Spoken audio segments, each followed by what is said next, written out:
안녕하세요. 사연에 빠지다의 DJ 민영입니다. 오늘도 두 가지 사연 준비되어 있어요. 재미있게 함께 해주시고요. 구독과 좋아요 버튼도 눌러주세요. 그럼 오늘의 사연 바로 시작해볼게요. 안녕하세요. 저는 장난기 많고 다정한 남편과 함께 딸아이를 하나 키우며 살고 있는 40대 가정주부입니다. 아이 낳은 지 얼마 되지 않아 다니던 직장을 정리하고 육아에 전념하는 때가 엊그제 같은데 벌써 그 아이가 10살이 되었어요. 엄마 껌딱지였던 아이는 이제 친구가 세상의 전부인 시기를 맞아 벌써부터 엄마 아빠를 귀찮아하는 새침대기 딸내미가 되어버렸어요. 덕분에 요즘에는 전에 없이 한가한 나날을 맞이하여 그동안 해보지 못했던 취미생활도 이것저것 건드려보고 각양각층의 다양한 사람들의 진솔한 사연이 가득한 이 채널에도 취미를 붙이게 되었네요. 요즘에는 여러분 사연 듣는 게 하루의 낙이에요. 저나 남편이나 타고나길 스트레스 쌓고 사는 성격이 아니고 그런 저희 부부 성격을 닮아 그런지 딸아이도 낙천적인 데가 있어서 다행히 가정 안에서 불화를 쌓을 일 없이 다복한 삶을 살고 있어요. 그런 저라고 해서 마냥 속 끓일 일이 없지만은 않지만요. 문제의 발단은 바로 제 형부입니다. 모든 의사가 다 그런 건 아닐 텐데 형부는 의사라는 제 직업이 모든 일에 면죄부라도 되는 양 구는 사람이거든요. 형부가 의사면 의사지 무슨 자격으로 남의 남편을 이렇게 우습게 봐요. 그렇게 우습게 여기던 사람한테 이제 와서 빌빌 기는 건 또 무슨 경우고. 의사 자존심 참 별거 없네요. 아니 처제, 내가 그래서 미안하다고 하잖아. 알았으면 내가 아무렴 그랬겠어? 그럼 형부가 잘했다는 거예요? 끝까지 반성할 줄도 모르고. 됐어요. 나도 내 사람한테 함부로 구는 사람 어떻게 되든 내 알 바 아니야. 처제! 지가 의사면 의사지 감히 내 귀한 남편 우습게 여기며 평소에도 깔보더니만 마지막에는 아주 사고를 제대로 치더라고요. 하지만 내 사람 그리 업신여기는 꼴을 가만히 참아줄 제가 아니었습니다. 대체 이게 다 무슨 얘기인지 제 사연 한번 들어보시겠어요? 저는 세 자매 중 둘째예요. 보통 딸 많이 낳는 집은 끝에 아들 하나 보려고 그러는 경우가 많다고 하지만 저희 집은 그렇지는 않았습니다. 비록 친가와 외가에서는 그래도 이왕이면 손자 하나 보셨으면 하고 은근히 바라셨다는 걸 알지만 그래도 그걸로 저희 세자매 서럽게 하는 일 없이 골고루 사랑해 주셨습니다. 친정아버지는 아예 아들 없는 걸 아쉬운 티도 내지 않으셨어요. 그 마음속까지야 저희가 속속들이 알 수는 없겠습니다만 적어도 저희 자매가 그런 걸 인지해서 눈치 보는 일 따위는 없도록 해주셨어요. 아들 낳아봤자 쓸데 하나도 없다. 딸들이 최고지. 너희들 앞으로 봐라. 이제 아들 타령하는 시대는 끝났다니까. 곧 다들 딸 낳고 싶어하는 세상이 올 거라고. 딸들 기죽지 말라고 하신 말씀인지는 모르겠지만 어찌되었든 딸바보들의 세상이 오긴 왔으니 이걸 선견지명이라고 해야 할까요? 어쨌든 아버지부터가 저희 세자매 길을 살려주지 못해 안달이셨으니 저희 셋이 그 어느 집 아들들보다도 씩씩하게 자란 것은 이미 예견된 일이었겠죠. 쟤들 저렇게 왈가닥인 거 다 당신 때문인 거 알지? 셋 다 앉으려고 드는 건 똑같아서는. 저러다 쟤들 시집 못 가면 다 당신 탓이니까 나중에 가서 후회나 하지 마셔요. 시집 못 가면 못 가는 거지. 그리고 우리 딸들이 뭐가 부족해서 시집을 못 가? 안 가는 거지. 시집 안 가면 내가 평생 끼고 살고 좋지 뭐. 아이고, 다 늙은 아비랑 퍽이나 같이 살고 싶겠어. 당신은 나한테나 잘해. 늘 그렇게 저희 편을 들어주시며 엄마와 투닥거리시는 아버지셨어요. 저희한테는 그게 참 일상적인 풍경이었습니다. 어머니 역시 또래 여자아이들에 비해서 언행이 거침없는 저희가 어디서 모난 돌 맞지 않을까 하시는 노파심이셨지 사실 저희 세 자매 합친 것보다도 더 당차신 분이셨으니 이런 저희 성격이 꼭 아버지 탓만은 아닐 겁니다. 집안 분위기가 이렇다 보니 또래 여자아이들의 부러움을 살 일도 많았습니다. 저희야 직접 겪은 건 아니지만 그래도 아직도 딸보다 아들을 더 귀하게 여기며 딸을 살림 미천 취급하는 집도 종종 있더라고요. 그런 친구들 얘기를 듣다 학을 떼는 게 한두 번이 아니었어요. 우리 집은 남자는 부엌에도 못 들어가게 한다니까. 그러면서 나한테는 밥 차리는 건 기본이고 물 떠다 마시는 것까지 다 나 시켜. 자기들은 손이 없어 발이 없어. 나나 남동생이나 한 살밖에 차이 안 나는데 동생이니까 당연히 네가 해야지 하면서 동생 밥 차리는 것도 꼭 나한테 맡기고. 정말 짜증나. 야, 그거 동생이라고 그러는 것도 아니야. 우리 집은 오빠인데도 나보고 차리라고 한다니까? 그놈 그거는 뭐 등신이야. 2살 어린 동생한테도 밥상 받아먹는데. 한껏 분노에 차오른 친구들 경험담을 듣고 있노라면 저희 자매가 얼마나 복된 환경에서 자라나고 있었는지 실감할 수 있었습니다. 딸도 본인들이 원해서 낳은 자식일 텐데 어떻게 같은 자식을 저렇게나 다르게 차별하고 키울 수 있는지 이해가 안 갔어요. 아들이라는 게 그렇게 대단한 겁니까? 아들이 없는 저희로서는 더더욱 이해가 안 갔죠. 내가 커서 결혼이라는 걸 하게 될지는 모르겠지만 만약 결혼해서 애를 낳는다고 하더라도 절대로 딸이라고 기죽이고 차별하지 말아야지 생각했습니다. 가만 보면 이런 마음으로 아빠가 우리를 그렇게 키우신 건가 싶기도 했고요. 그래서 저희 자매는 하고 싶은 거, 욕심나는 거 애써 누르지 않고 당당하게 요구하며 커왔어요. 저는 운동에 소질이 있어서 초등학생 때부터 육상부 활동을 했었습니다. 자존감이 높은 만큼 만만치 않게 승부욕도 있는 편이어서 발목 부상으로 육상을 그만둘 때까지는 기록도 제법 좋은 편이었습니다. 비록 부상으로 뜻하지 않게 진로를 변경해야 했지만 그럼에도 걱정이 크지는 않았습니다. 사랑 가득 주시는 훌륭한 부모님 밑에서 자라는 게 좋은 점은 실패를 하게 되더라도 그게 내 인생의 끝이라는 생각이 들지 않는다는 점이었어요. 비록 다른 길을 찾아봐야겠지만 저는 아직 어렸고 제 곁에는 언제나 제 편에 서서 당신들이 해주실 수 있는 지원을 아끼지 않으실 부모님이 든든히 버티고 계셨습니다. 저보다도 더 당찬 언니와 똑부러지는 동생은 말할 것도 없었죠.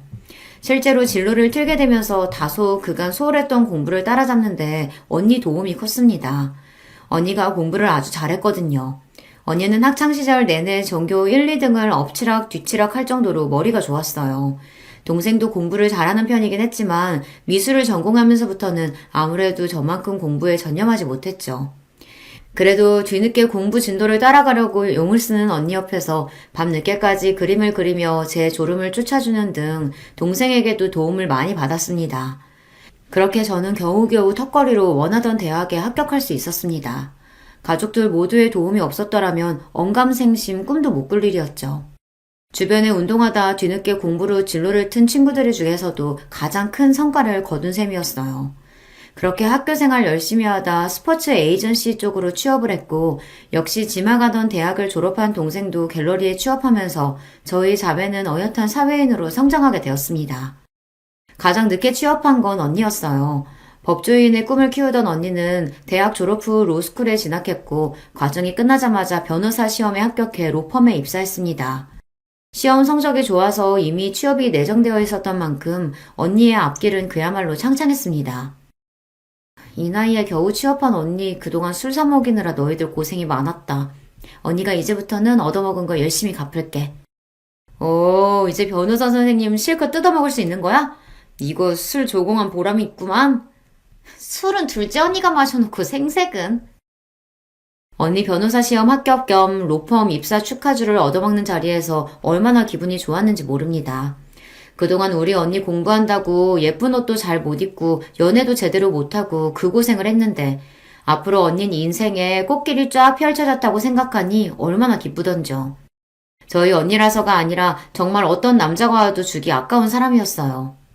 그렇게 저희 세자매 나이가 어느덧 30대에 접어들게 되었습니다.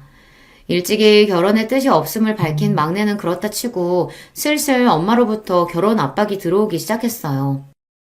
태영이 쟤야 결혼 안 하겠다는 소리 달고 사는 애니까 그렇다 치더라도 주영이랑 재영이는 생각 있으면 이제 슬슬 준비해야 하지 않겠어? 아예 안 갈 거면 또 몰라도 결혼 생각 있는 것 같으면 너무 늦어도 안 좋아.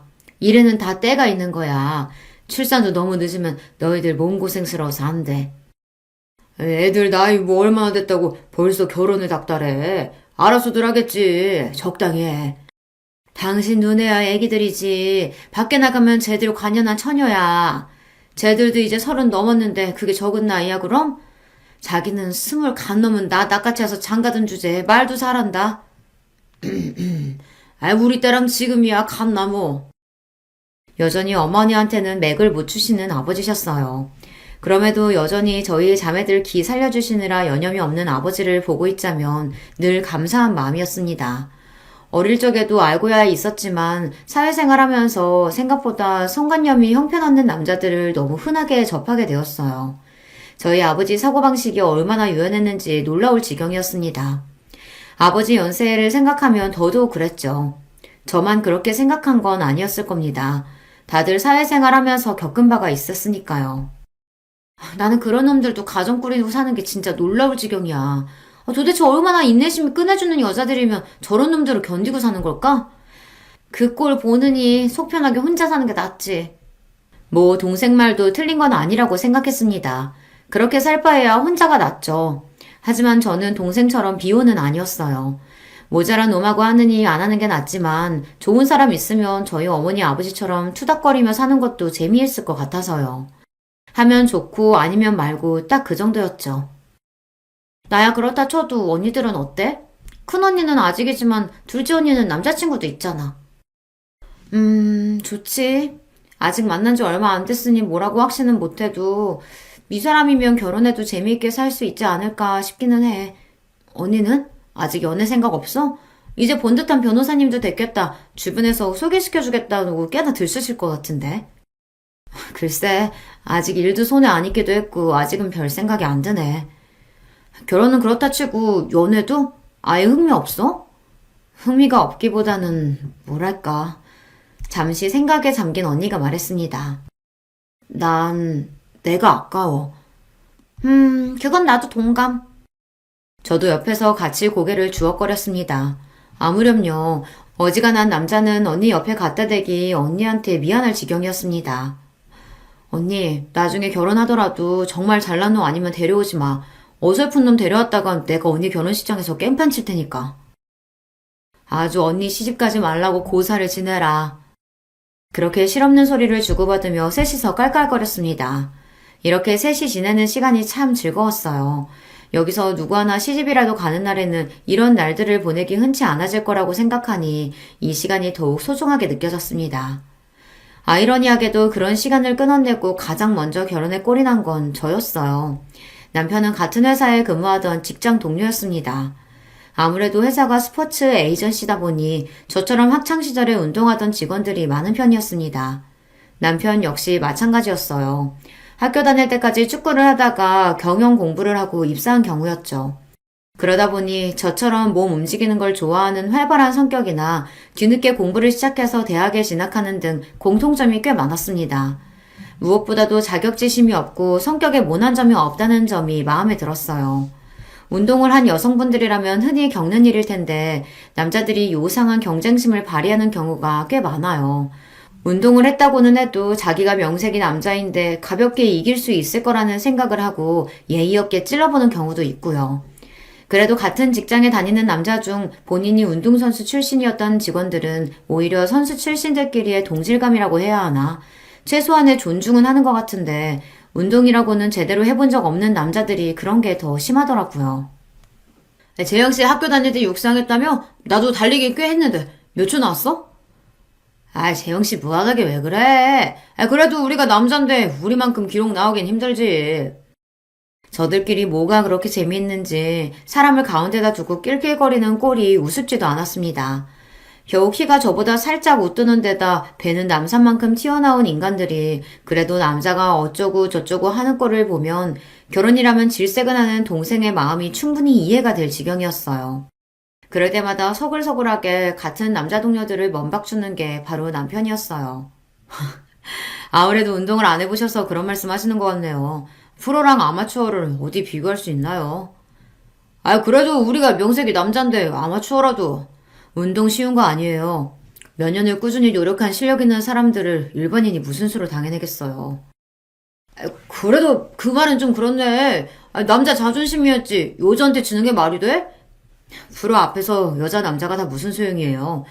원래 자기가 안 해본 건 다 쉽게 생각하는 법이니까 그런 말씀하시는 것도 이해 안 가는 건 아니네요. 제 앞에서는 말 같지도 않은 소리를 주절주절 짓거리던 인간들도 웃는 낯으로 먹이는 남편 말에는 대꾸도 제대로 못하더라고요. 남편은 남자들 사이에서 소위 말하는 서열이 높은 편이었습니다. 같은 남자들이 알아서 눈치를 보는 발언권이 센 남자였어요. 그래서였는지는 몰라도 여자 까레뭉개면서 본인들 모자란 자신감을 채우려 드는 못난 남자들과는 달랐죠. 그것도 다 남자라서 할 수 있는 말이라고 생각하긴 했지만 여자 이겨먹으려 들지 않고 서글서글한 성격만큼은 마음에 들었습니다. 한번 마음에 들면 담아두지 않고 솔직하게 표현하는 편이었기 때문에 남편과는 금방 가까워지게 되었어요. 그렇게 결혼 얘기 꺼낼 때마다 미적거리더니 그래도 우리 딸이 시집을 가긴 가는구나. 내가 참 감개가 무량하다. 우리 딸 보낸다고 생각하니까 서운해 죽겠구만. 감개가 무량하다니. 제가 결혼 의사를 밝히자 부모님 반응이 극명하게 갈렸습니다.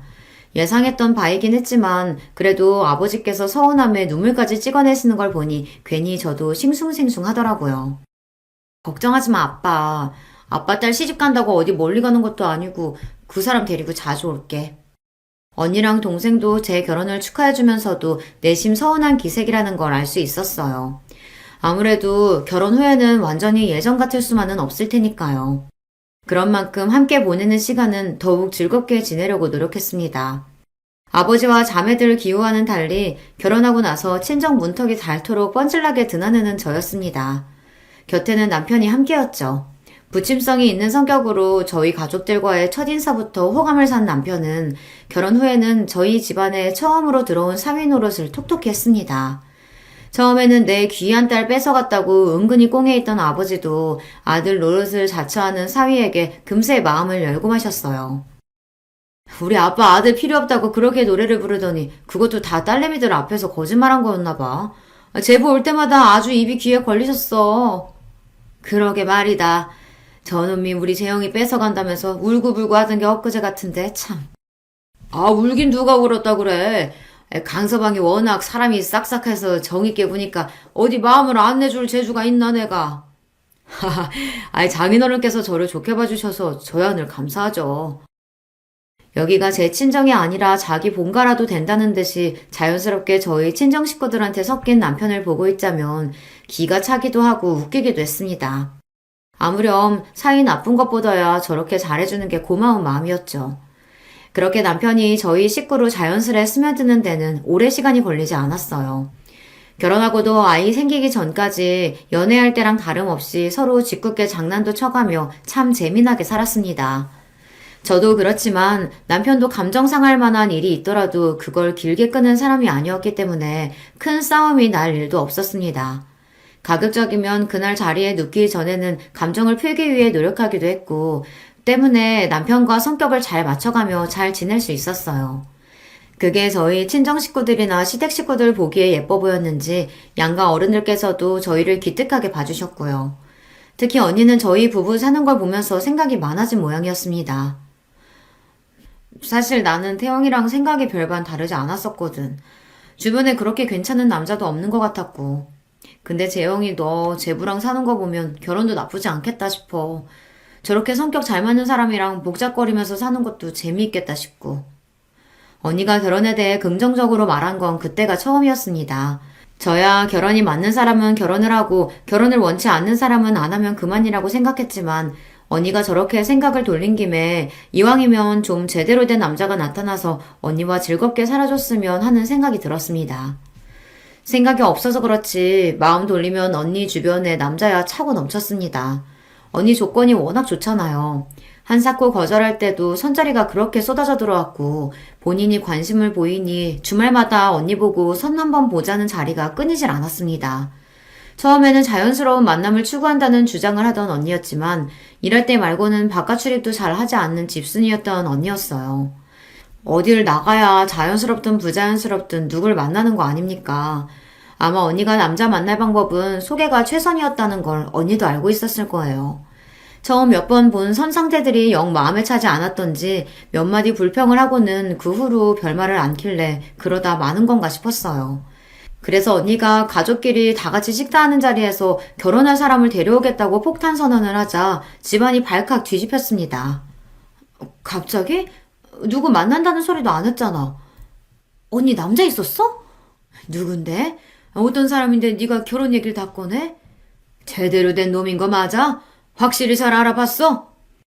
가열된 분위기에 다들 질문 폭탄이 쏟아지자 남편이 겨우 저희 식구들을 진정시켰어요.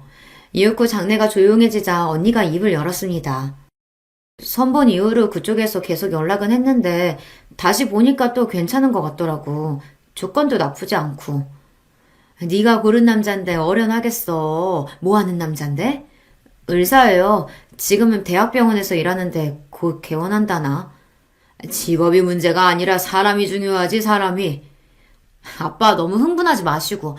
아무렴 똑부러지는 언니가 그런 것도 확인 안 했을까?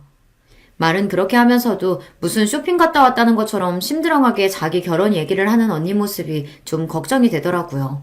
솔직히 무슨 바람이 불었나 싶기도 했어요. 언니가 어련히 알아서 하겠지만 그래도 가족이라고 내가 걱정이 돼서 형부 되실 분은 어떤 분이신지 궁금하기도 하고. 무난해. 성격도 그렇고 조건도 그렇고. 사실 처음에는 같은 변호사를 만나는 게 직업적으로 많이 이해해줄 것 같기도 하고 그랬는데 남자 변호사들은 나한테 경쟁 심리를 느끼는 것 같더라고. 일하는 것만 해도 피곤한데 집에서까지 그러고 싶진 않고 무엇보다 나한테 잘해. 내 직업도 존중하고 결혼해도 최대한 지금 생활 유지하면서 살고 싶다는 말에도 이견이 없더라고. 나는 같이 있어서 뭐 더 생기길 바라는 게 아니라 서로 각자 삶 존중하면서 함께 있을 수 있는 사람이 맞는 것 같아. 뭔가 불타오르는 사랑이 느껴지기보다는 서로 잘 맞는 파트너를 찾는 것 같은 느낌이었습니다. 정작 이렇게 말하는 저도 불같은 사랑을 해서 결혼했다기보다는 마음 잘 맞고 서로 장난 잘 받아주는 소꿉친구 같은 연애를 하고 결혼하기는 했습니다만 그래도 남편이 정말 좋지 않았다면 결혼까지는 안 했을 것 같더라고요. 가족들에게 마음 쓰는 것에 비해 연애할 때 남자에게 그 정도의 정성을 쏟지는 않는 언니 성정을 생각해 볼 때 제 걱정이 괜한 걱정은 아니었다고 생각합니다. 하지만 각자 결혼하는 이유야 다 다를 테니 언니의 결정에 딱히 뭐라고 할 말도 없었죠. 부디 언니가 말한 예비 형부가 그런 언니와 꼭 어울릴 수 있는 최적의 짝이기만을 바랬습니다. 결혼 전 친정에 인사를 하러 온 형부는 멀끔하고 번듯한 인상의 범생이 타입이었습니다. 얼굴이 허여멀건한 게 공부한다고 운동이랑은 담 쌓고 살았을 게 뻔해 보였어요. 좀 깐깐해 보이기도 했고요. 한마디로 전형적인 엘리트 상이었습니다. 저랑 상성이 썩 맞는 유형은 아니긴 했어요. 아마 그건 남편도 매한가지였을 거예요. 하지만 어디 저희 생각이 중요한가요? 우리 언니한테 잘해주기만 하면 저희가 당연히 맞춰야 할 문제였습니다. 사람이 반듯하고 예의 바른 게 괜찮아 보이네. 직업도 좋고. 사람 한 번 봐서 어디 아나? 그 짧은 시간 동안 예의 못 지키면 그게 더 문제인 거지. 당신은 재영이 보낼 때도 그렇게 사윗감 색안경 끼고 봤었어. 이번에도 괜히 대도하는 태클 걸었다간 나 진짜 가만히 안 있어요. 내 귀한 딸 빼앗아간 도둑놈 레파토리를 사전에 차단당한 아버지 표정이 불만으로 가득했어요. 하지만 저 역시 현부 첫인상이 그리 나쁘지는 않았습니다. 제 성격이랑 맞고 안 맞고는 둘째 문제고 학자 타입인 언니랑은 잘 어울릴 것 같았거든요. 두 사람 모두 결혼 정년기를 살짝 지난 탓에 양가에서 결혼을 서둘러 진행했습니다. 저희 집도 저희 집이었지만 언니 시댁들 집에서 결혼을 밀어붙이는 기세가 대단했어요. 하긴 우리 언니가 조건이 빠져 외모가 빠져 저희 언니라서가 아니라 그 또래 아들 가진 집이라면 누구나 탐낼 만한 1등 신부감이었으니 무리도 아니라고 생각했어요. 그렇게 결혼 선언을 한 지 채 넉 달도 되지 않아 언니는 제 뒤를 이어 유부녀 대열에 합류하게 되었습니다. 결혼하고도 최대한 지금의 생활을 유지하고 싶다는 언니 말처럼 결혼하고도 언니는 자주 친정을 찾았습니다. 하지만 결혼 후 친정 나들이에 거의 매번 남편과 동행했던 저와는 달리 형부 얼굴은 좀처럼 보기 어려웠습니다. 그 사람 병원 일만으로도 바쁘고 솔직히 친정 오는데 그 사람 달고 오는 거 너무 불편해. 니들이랑 하고 싶은 얘기도 제대로 못할 텐데. 그리고 그 사람 여기 달고 오면 나도 그 사람 원할 때 시댁 가야 할 거 아냐. 사람이 가는 게 있으면 오는 게 있는 건데 각자 집은 가급적이면 각자 전담하기로 했어. 뭐 실용적인 이야기긴 한데 사람 사는 게 꼭 그렇게 돌아가는 것만은 아니잖아요. 결혼을 했음에도 불구하고 신혼집으로 이사 나갔다는 것 제외하고는 별로 결혼한 티가 나지 않는 언니였어요. 언니가 원한다는 결혼 생활이라는 게 이런 거라고 하니 제가 할 말이 있는 건 아니었지만 그래도 혹시나 형부와 대면대면하게 지내는 건 아닌가 싶기도 했죠. 가만 보면 자매들끼리 워낙 사이가 좋아서 그런가. 자기도 참 언니 걱정 많이 해. 처형 똑똑하잖아. 알아서 잘할 거야. 알지. 믿지. 믿는데 그래도 이제 결혼해서 한 식구 됐는데 형부를 너무 자주 못 봐서 그런가 괜히 걱정스럽고 그랬던 거지 뭐. 부부 일은 자기들 말고는 원래 잘 모르는 거야. 전 걱정되면 다음에 형님 오시면 내가 가까워질 수 있도록 더 노력해 볼게. 늘 그렇듯 먼저 예쁜 짓을 하는 남편이었습니다. 아무래도 아직 아버지는 갓 식구가 된 큰 사이에게 마음을 다 열지 않으신 듯하고 워낙에 여자 기운이 센 집안이다 보니 새 식구 입장에서는 부담스러울 수도 있지 않을까 싶기도 했어요. 같은 사위 입장이면 좀 더 쉽게 가까워질 수 있지 않을까 하는 기대도 있었고요. 무엇보다 남자들 사이에서는 항상 인기가 많은 남편이었습니다. 사람 하나 사귀는 건 일도 아닌 사람이니 친정 분위기가 좀 더 매끄러지지 않을까 싶었어요. 그러고 얼마 지나지 않아 친정 아버지 생신이 되었습니다. 언니 결혼하고 나서는 처음 맞는 친정 행사인 셈이었죠. 늘 병원 일로 바쁘다는 형부도 그날만큼은 친정을 찾았어요. 결혼한 이후 형부가 친정에 이렇게 오래 머문 것도 처음이었습니다. 아직 낯설어서 그런지 약간 무안한 얼굴을 하고 자리를 지키는 형부가 좀 안쓰러워 보이기도 했습니다. 딱 봐도 변죽이 좋은 사람은 절대 아니었어요. 제가 옆구리를 찌르기도 전에 남편이 형부 옆에 착 붙어 앉았습니다. 아이고 형님, 병원 일 때문에 많이 바쁘시죠? 오늘도 시간 내시느라 무리하신 건 아니에요? 아닙니다. 그래도 처음 맞는 장인어른 생신인데 꼭 와야죠. 형님, 말씀 편하게 하세요. 제가 손아래 사람인데요. 이제 식구인데 편하게 대해주세요. 네. 천천히 할게요. 보통 남편이 저 정도 들이대면 말을 놓을 법도 한데 형부도 강적이었습니다. 그런 형부도 술이 한 잔, 두 잔 들어가기 시작하니 긴장이 좀 풀어진 것 같았습니다. 동서 무슨 일 하고 있다고 했지? 저 스포츠 에이전시에서 일하고 있습니다. 저 사람이랑 사내 커플로 만났어요. 그러면서 남편이 부침성 있게 자기 명함을 내밀었습니다. 사실 결혼한 지가 언젠데 아직 제 남편 직업도 모르고 있겠어요. 결혼 전에 인사하면서 이미 다 한 이야기였죠. 아무래도 귀담아 듣지 않았던 모양이었어요. 회사원? 남편이 내민 명함을 보는 둥 마는 둥 하더니 이내 남편 명함이 형부 무릎 위로 픽 떨어졌습니다. 그걸 보는데 괜히 제가 기분이 좀 그렇더라고요.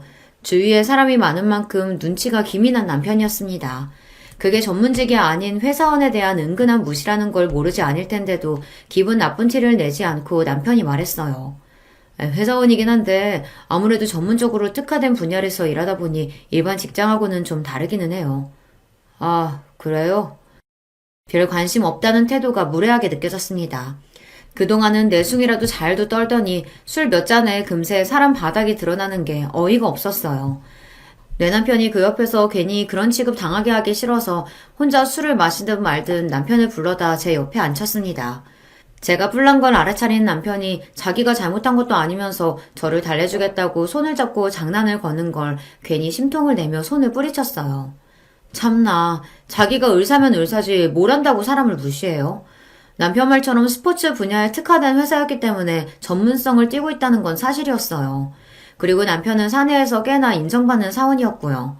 설사 그렇지 않다고 하더라도 일반 회사원은 무시해도 되는 존재입니까? 의사식이나 되는 양반이니 우리 같은 평범한 사람들은 다 웃어 보였나 봐요. 웃기는 건 제 남편한테는 그런 태도를 보여놓고는 언니한테는 또 꼼짝도 못하더라고요. 의사인 자기랑 어울리려면 변호사 언니 정도는 되어야 한다는 건지 척 보기에도 차이가 나는 태도에 빈정이 상했습니다. 그렇다고 우리 언니한테까지 남편한테 한 것처럼 대했다가는 그건 그것대로 기분이 나빴을 테지만 말이에요. 늘 그랬던 것처럼 언니가 신경 써서 아버지 생일 선물도 준비하긴 했지만 형부도 제법 두꺼운 용돈 봉투를 내밀었습니다. 바빠서 그렇긴 했지만 하나가 미워 보이니 다른 것도 미워 보여 그랬는지 그것조차 자기 돈 잘 번다고 유세 부리는 것 같아 못마땅했습니다. 뒤이어 남편이 아버지께 생신 선물을 건넸어요. 아버지 성함이 새겨진 맞춤 등산 지팡이였어요. 아버지와 시간을 자주 보내는 섬세한 성격의 남편이 준비할 만한 선물이었죠. 아버지 지금 쓰시는 등산 지팡이 손잡이 부분이 많이 닳았잖아요. 이번에는 특수 제작해서 마모가 적은 소재로 달았으니까 쓰시기 괜찮을 거예요. 역시 내 마음 아는 건 우리 강서방밖에 없다. 고마워. 다음에 같이 등산 갈 때 꼭 들고 갈게. 두꺼운 봉투보다 남편의 등산 지팡이를 더 기쁘게 받으시는 아버지셨습니다.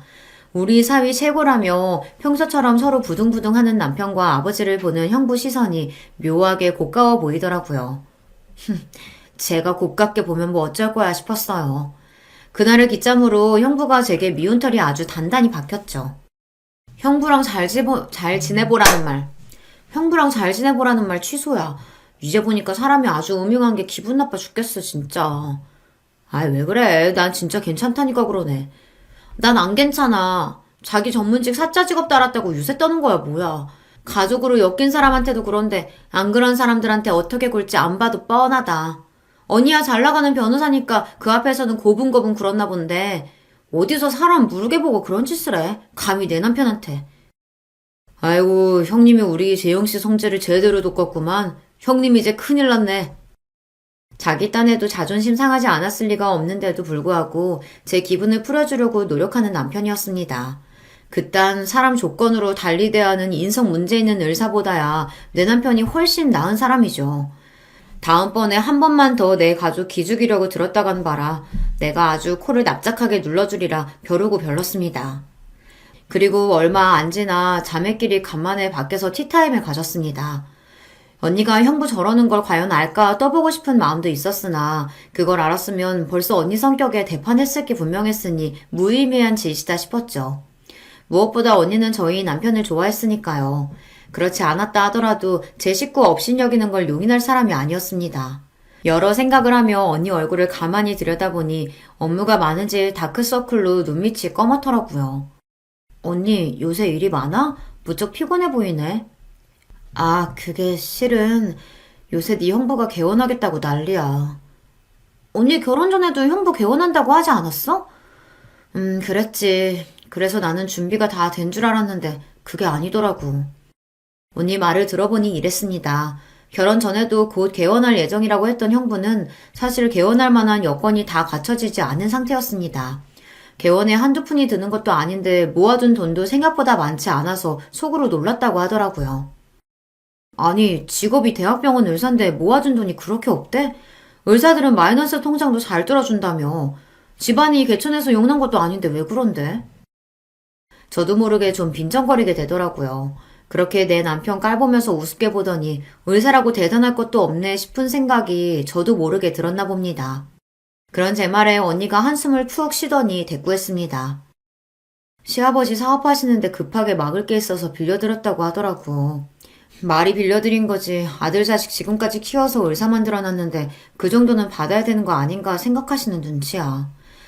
못 받을 것처럼 얘기하는 걸 보니 본인도 딱히 돌려받을 생각도 없는 것 같고. 그럼 개원 못해? 그렇지. 그러면 개원 생각을 접어야 맞는 거지. 그런데 개원을 하겠대.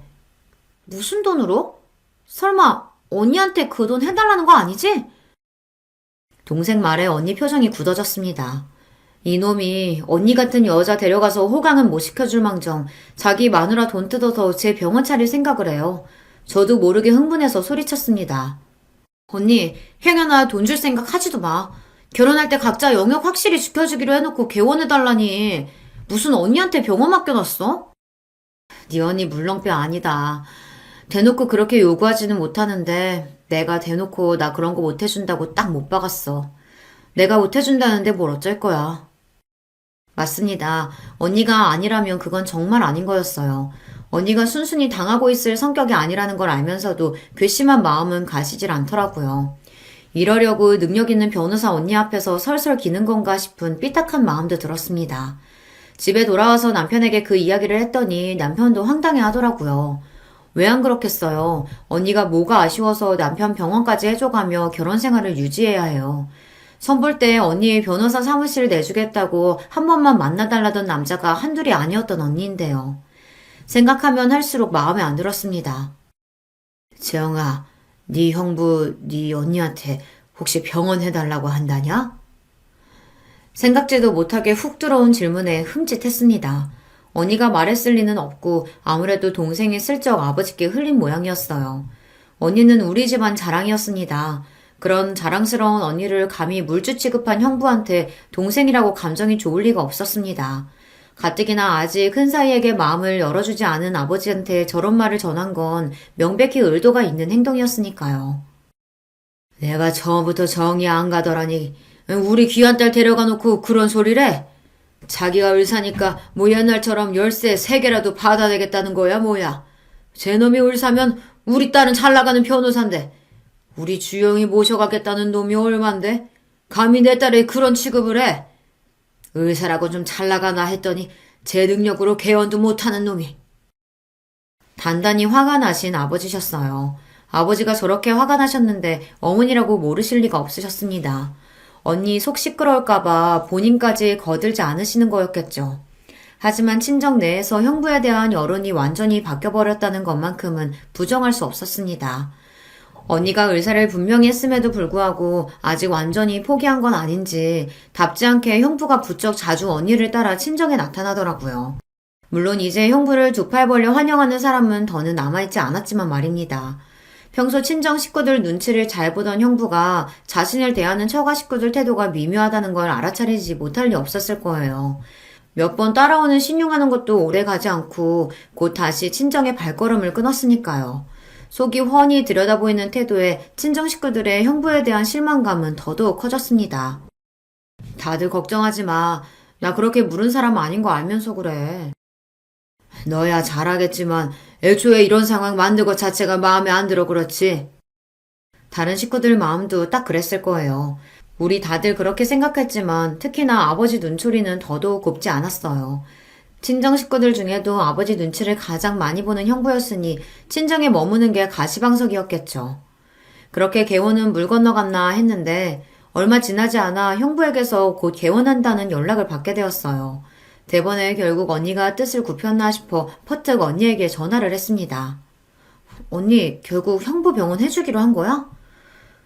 고세를 못 참고 개원 소리 했다니? 아니야, 내가 미쳤다고? 그 개원하는데 도움 줄 만한 인맥들 좀 소개해주긴 했지. 직접적인 도움을 준 건 아니더라도 언니도 꽤나 시달린 모양이었습니다. 아니었으면 얄짤없는 성격의 언니가 그런 우회적인 노력까지 해가며 속을 끓이지는 않았을 테니까요. 결국에는 본인이 원하는 걸 얻어냈구나 하는 생각에 형부가 괘씸하기까지 했습니다. 아주 잘난 마누라 얻은 덕은 혼자 다 보고 있구나 싶었어요. 개원을 하든 말든 상관도 하기 싫었으나 그래도 언니의 남편이었습니다. 마지못해 혼자 후딱 갔다 얼굴 도장만 찍고 나올 생각이었는데 정장 차림의 남편이 슬슬 따라오더라고요. 갈 거 없다니까. 나도 얼굴만 비추고 곧장 나올 거야. 모르면 모를까. 그래도 좋은 일인데 한 식구가 돼서 가보지도 않는 건 좀 그렇지. 뭐 예쁘다고 축하식이나 해줘.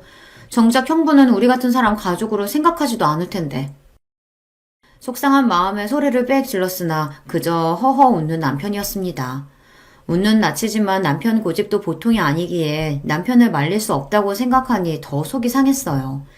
그렇게 이미 출발 전부터 마음이 상한 채로 형부의 병원에 다다랐습니다.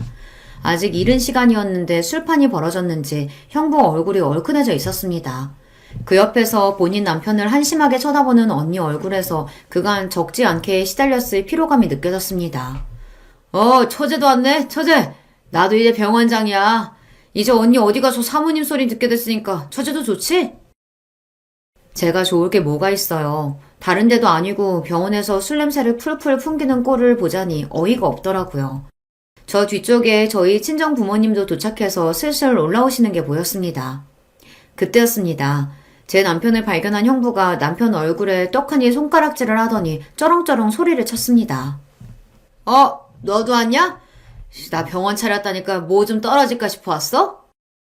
이 인간이 미쳤나 싶었습니다. 곁에 있던 언니도 자기가 제대로 들은 게 맞나 의심스러운 표정으로 제 남편을 경악한 눈으로 쳐다보았어요.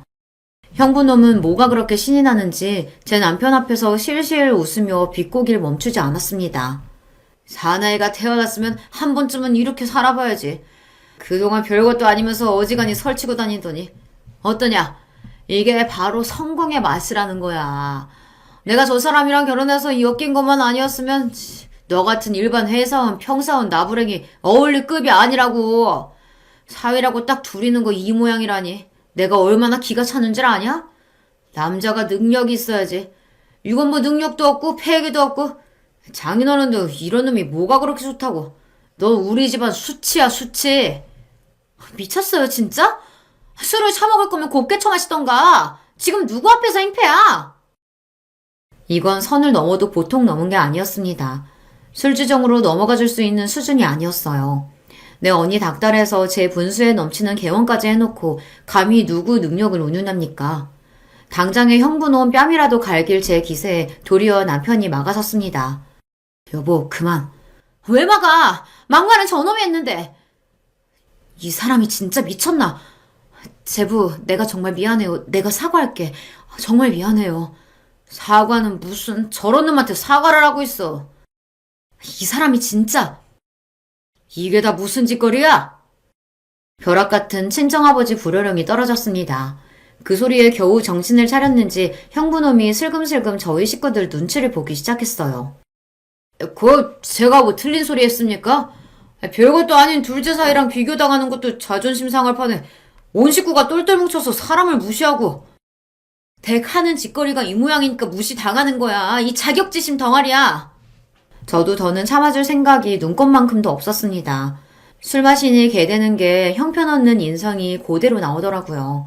언니 얼굴이 분노와 창피함으로 시뻘게 달아올랐어요. 나 아니었으면 개원도 못했을 놈이 지금 누구 앞에서 큰 소리 치는 거야? 감히 내 가족들 앞에서 이 추태를 부려? 너같이 못난 놈하고는 더는 같이 못 살겠다. 네 놈이랑은 이걸로 끝이야. 갑작스러운 언니의 결별 선언에 술이 확 깬 듯한 형부였습니다. 하지만 이미 늦었죠. 언니 성격에 한번 내뱉은 말을 번복할 리가 없었습니다. 발등에 불 떨어진 표정의 형부를 보며 제 남편이 다 들리도록 픽 웃었어요. 남편 눈에 형부꼴이 얼마나 웃었겠어요. 그러자 놈이 제 남편을 획 째려보며 화풀이를 해댔습니다. 괜히 좋은 날 재수없게 너 같은 놈이 와서 이 자리 다 망쳤어. 이 능력도 없는 놈이? 저 인간이 미쳤나 진짜. 당신 그만 못해? 나는 능력 없어도 됩니다. 아무렇지 않은 표정으로 말하는 남편 말에 형부 표정이 어리둥절해졌습니다. 내 명의로 된 건물 시세만 200억이 넘는데 제가 굳이 능력이 있어야 할 이유가 있나요? 아, 그래서 그렇게 능력에 집착하시는 건가? 그렇게 죽어라 능력 갈고 닦았는데도 잘난 우리 제부한테 불붙어서 겨우 개원하셨으니 그동안 얼마나 노고가 많으셨겠어요. 그걸 생각하니 이 난동 부리시는 게 이해가 아주 안 가는 것도 아니네요. 참 딱하게 되셨어요, 형님. 아, 이제 제부랑 갈라서 할 거니 형님도 아닌가? 무슨 너 같은 놈이 200억이 가당키나 해? 남편 말에 경악해서 빽 소리를 지른 형부가 싸늘한 표정으로 자신을 쏘아보는 우리 친정 식구들 반응에 남편 말이 허풍이 아님을 깨달은 모양이었습니다. 아니, 나한테 분명 회사원이라고. 회사원도 회사원 나름이지. 지금 우리 다니는 이 회사가 우리 시댁 회사예요. 이 사람이랑 아버지가 같이 키운 회사라고.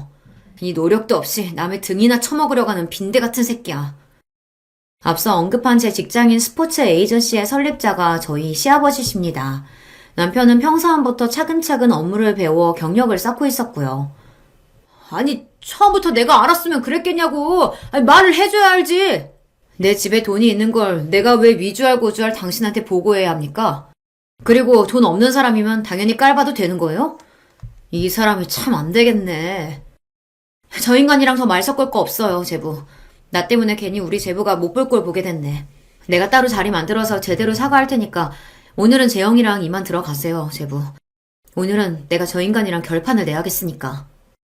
잘못했다며 제발 이혼만은 다시 생각해달라며 울고 짜고 쌩 난리를 피우는 형부놈을 뒤로하고 저희 부부는 그 자리를 빠져나왔습니다. 언니 말 맞다나 평생 겪을 일 없는 병변을 당한 남편한테 미안해 죽을 것만 같았어요. 그럼에도 별거 아니라는 듯 웃어넘기는 남편이었습니다. 그럴 거 없어. 저런 인간들 어디 한 줄도 아니고 자기 가진 게 제일인 줄 아는 놈들이 천지지. 세상 무서운 줄 모르고 말이야. 그치? 세상 무서운 줄 모르던 형부놈의 업보는 이제부터 시작이었습니다. 언니도 그동안 여간 속을 썩은 게 아니었는지 아주 벼르고 벼른 모양이었어요. 저희 언니 직업이 뭔지 아시죠? 언니는 본인 인맥을 총동원해서 아주 무시무시한 이혼 소송단을 꾸렸습니다. 자력으로 제 병원 열 능력도 없는 일개 의사가 감당할 수 있는 수준이 아니었죠. 언니 인맥으로 개원에 도움을 줬던 사람들도 이혼 소식에 다들 발을 빼는 바람에 당장 형부가 막아야 할 빚이 막대했습니다. 당연히 개원은 물 건너갔죠. 원래 사람은 아예 가지지 못한 것보다 목표를 목전에 두고 좌절당하면 더 미치는 법 아닙니까? 뒤늦게 수습을 해보겠다고 저희 친정 식구들한테 제발 언니 좀 설득해달라고 무릎이 닳도록 빌고 다녔어요. 하지만 저희가 미쳤다고 언니 두고 그놈 편을 들어주겠어요. 특히나 저는 형부놈 무릎이 다 닳아버려도 동정심 한 톨 들지 않았습니다. 내 남편 그렇게 개무시하고 갈시할 땐 언제고 이제 와서 여기서 추태야? 우리가 용서해준다고 한들 언니가 마음 돌릴 일도 없겠지만 감히 내 남편 함부로 대하고 내 용서를 바래? 이 뻔뻔한 놈아? 쌀쌀해진 날씨에도 아랑곳하지 않고 물 한 바가지를 끼얹어 눈물 내쫓은 제 속이 얼마나 시원했는지 모릅니다. 남편도 굳이 말리지 않고 그 광경을 구경했어요. 이제 속이 좀 후련해? 살짝 풀리는 것도 같네. 뺨까지 한 대 올려 붙여줬으면 금상첨화였을 텐데. 지저분하게 들러붙는 전 남편 깔끔하게 해치운 언니는 다시금 화려한 싱글이 되었습니다.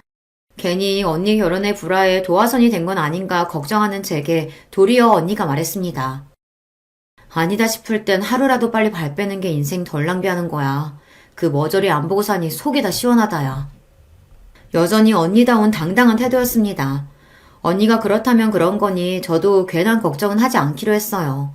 그렇게 저희 집안에 분란만 일으키던 형부놈 치우고 다시금 가족 간의 평화를 되찾게 되었습니다. 요즘은 자기 후배들 병원에 몇 달씩 페이닥터로 돌고 있다는데 뭐 어찌 살든 저는 더는 관심 없네요. 오늘 제가 들려드릴 이야기는 여기까지예요. 제 이야기 끝까지 들어주셔서 감사합니다. 안녕하세요. 저는 우리나라 말에 정말 다채로운 표현이 많다고 생각하는데 그 중에서도 콩깍지가 씌었다는 표현이 신기하다고 생각해요. 이성에게 홀딱 빠져서 똥인지 된장인지 물불 못 가리는 상태를 어쩜 그렇게 표현을 잘했을까 싶어요. 네, 제가 바로 헛된 콩깍지가 씌었던 사람입니다. 저는 3남매 집안의 장녀고요. 밑으로만 남동생들만 있어요. 철이 든 시절 이후로는 제가 동생들을 꽉 잡고 살았습니다. 아들들에게 밀려서 차별당하고 서럽게 큰 딸, 이런 건 저에게 해당이 안 됐어요. 저는 어렸을 때부터 기질 자체가 무척 씩씩한 아이였거든요. 단지 장녀의 책임감 같은 건 저도 해당이 되더군요. 저부터 모범을 보이고 잘해야 부모님이 힘들지 않으실 거라는 투철한 효심이 있었습니다. 나약한 소리는 옛날부터 할 줄은 몰랐고요. 군말 없이 해내는 스타일이었어요. 동생들은 이런 저를 질투하면서도 인정해왔고요. 저 같은 여자가 만날 남자 어떤 유형일 것 같으신가요? 적어도 저보다 잘난 남자, 능력 있고 책임감 넘치고 그런 남자를 저 같은 여자가 만날 것만 같으시죠? 남편은 슬프게도 한량에 가까웠어요. 어쩌다가 코가 꿰었는지는 묻지 말아주세요. 콩깍지가 씌었다는 말로 모든 걸 설명할 수 있으니까요. 제가 결혼하겠다고 하니까 부모님은 굉장히 당황스러워 하시면서도 차마 사위감이 별로다라는 말을 입 밖으로 못 내셔서 입술만 움찔움찔 하셨어요. 저는 그걸 눈치챘음에도 괜히 모른 척 했었죠. 그래. 우리 노우리가 어련히 알아서 자기 신랑감을 잘 골랐을까? 그렇지, 여보? 우리는 그냥 믿고 응원해주면 되는 것 같지? 맞아요. 우리 딸이 언제 우리를 실망시키는 걸 본 적이 있어요? 언제나 자기 동생들에게 귀감이 되는 누나였잖아요. 결혼하겠다는 이야기가 갑작스럽게 들리는 건 맞지만 알아서 잘해 나갈 거라고 믿어요. 부모님은 그런 대화를 나누시며 아쉽다는 눈빛을 하고 계셨으나 저는 속으로 행복하게 사는 것으로 증명해 보이겠다는 다짐만 하고 있었습니다. 제 친정은 이렇게 금세 일단락이 되었는데 시댁 쪽은 어땠을까요? 황당함이 아주 이만저만도 아니었습니다. 시어머니께서는 어디서인가 궁합을 받아왔다며 저에게 웬 종이 쪼가리를 내미시더니 고개를 절레절레 저으셨어요. 결혼하겠다고 인사를 드린 이후로 처음 따로 뵙는 자리였습니다. 우리 아들하고의 궁합이 썩 좋지가 않구나. 이 결혼 쉽게 승낙할 게 아니야. 네? 갑자기 그게 무슨 말씀이세요? 저번에 제가 찾아뵙고 인사를 드렸을 때는 반갑다고 환영한다고 앞으로 잘 살라고 그런 말씀만 하셨었잖아요. 이건 살짝 조심스러운 부분이긴 하지만 그때 분명히 성혁 씨가 전에 만났던 여자보다 제가 훨씬 나아서 기쁘다고 하시는 소리도 제가 들었던걸요? 그건 사실이긴 해. 우리 아들이 워낙 착하고 마음씨가 여린데 그걸 이용한 못된 여자가 하나 있었거든. 어디 감히 미혼모 주제에 우리 아들을 넘봐? 절대 안 될 일이지. 그래서 내가 용을 쓰고 잘 갈라놓기는 했는데 그 못된 미혼모보다야 네가 수백 배는 훨씬 더 낫긴 한데 궁합이 별로라고 딱 나오니까 내가 심란할 수밖에 없구나. 결혼을 시켜도 될지 모르겠어. 앞만 봐도 불안해. 성혁 씨는 궁합 같은 거 전혀 안 믿는 사람인 것 같던데요. 어머님, 전혀 과학적이지도 않은 그런 궁합 하나 때문에 저의 결혼을 허락 못 하시겠다는 건 좀 아니라고 생각합니다. 다시 한번 신중하게 재고를 해주세요. 잠깐.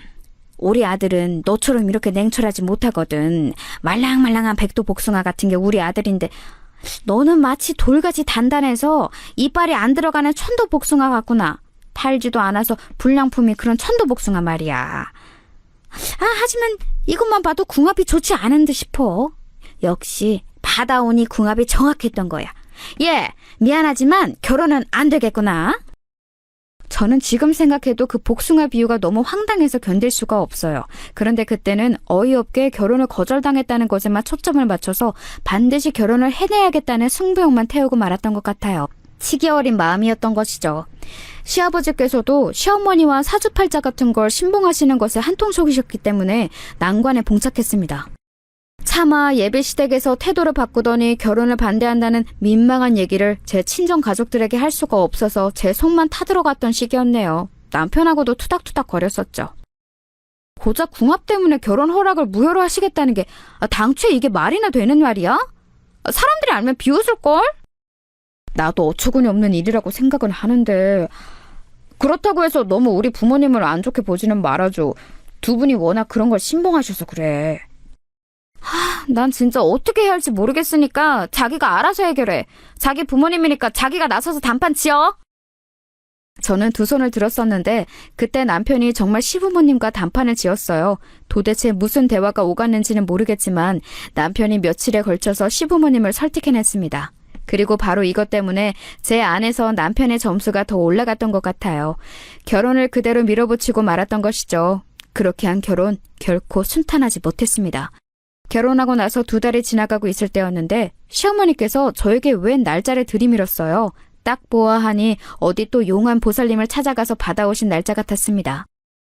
내가 이걸 한두 푼 주고 받아온 게 아니야. 아니 그 이전에 결코 아무나 이런 걸 받아올 수가 없기 때문에 내 노력이 돈보다도 더 들어갔지. 그러세요? 어머님 이 날짜는 뭐예요? 혹시 저희 부부가 여행 가기에 좋은 길일이라고 하던가요? 아니면 가족 모임 날짜예요? 그런 것을 전혀 믿지 않는 제가 애써 표정 관리를 하면서 물었을 때도 상상을 못했습니다. 설마 그런 날짜일 줄은 몰랐어요. 저는 시어머니의 대답을 듣고는 하마터면 기절할 뻔했네요. 너는 안 그렇게 보여서는 은근히 눈치가 맹한 편이구나. 신혼부부에게 들고 온 게 무슨 날짜겠니? 상상력이 그렇게 없어? 바로 부부 관계일이야. 하루 앞도 아니고 하루 뒤도 아니고 정확히 이 날짜에 맞아야 한다. 그래야 우리 집안 대를 이을 총명한 아들을 가질 수가 있어. 이건 말도 안 되는 짓이었습니다. 조선시대 왕실도 아닌데 웬 부부 관계일을 따로 날짜를 받는다는 건가요? 계획적인 임신을 위해서 날짜를 계산한다는 경우도는 왕왕 들어봤어도 용한 곳에 가서 날짜를 받아온다는 이야기는 시어머니를 통해 처음 접하는 것이었습니다.